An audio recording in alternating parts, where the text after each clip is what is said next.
Part 2 में दोस्तों मैं आपको दिखा रहा हूँ ये मेरा दूसरा सोलर इन्वर्टर जो 7.5 किलोवाट का स्मार्टन का इन्वर्टर है।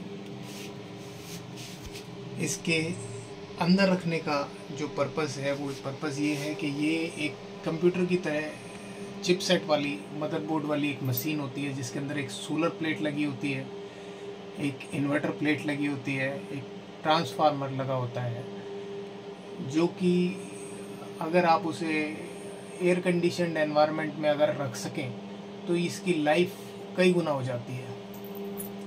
अब मैं आपको इसके बाकी के स्टेशन की तरफ लेकर चलता हूँ जो बाहर है।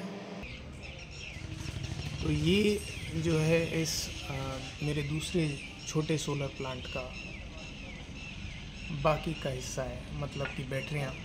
एक सोलर प्लांट के अंदर 3 इम्पॉर्टेंट चीज़, तो सबसे ज़्यादा इम्पॉर्टेंट जो इसकी डिवाइडेशन है वो आप 3 पार्ट में उसको डिवाइड कर सकते हो। अदर इक्विपमेंट्स भी होते हैं लेकिन मेजरली आप 3 पार्ट में उसे डिवाइड कर सकते हो। एक बैटरियाँ, दूसरा इन्वर्टर और तीसरा सोलर प्लेट्स। उसके अलावा भी बाकी बहुत सी चीज़ें होती हैं जैसे वायरिंग हुआ, स्ट्रक्चर हुआ और सेफ्टी इक्विपमेंट्स हुए या लाइट अरेस्टर वगैरह, और काफ़ी चीज़ें ऐसी भी होती हैं छोटी बड़ी चीज़ें जो कि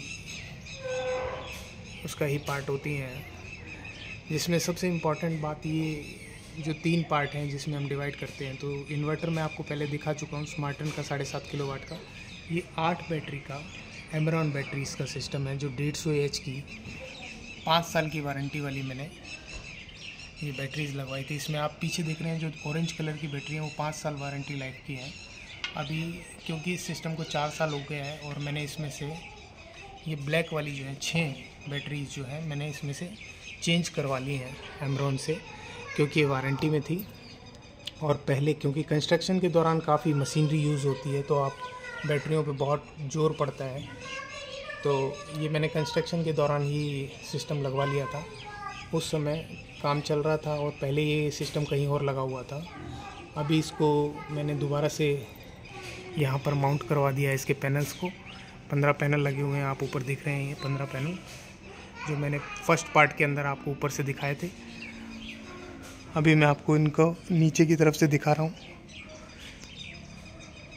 और ये बैटरी को रखने के लिए हमेशा खुली जगह होनी चाहिए जहाँ पर तेज़ धूप रोशनी नहीं पड़े लेकिन पर्याप्त रोशनी और एयर वेंटिलेशन प्रॉपर हो। तो बैटरी को हमेशा ऐसी जगह रखना चाहिए जहाँ पर उस पर सीधी धूप ना पड़ रही हो लेकिन एयर वेंटिलेशन बहुत अच्छा हो।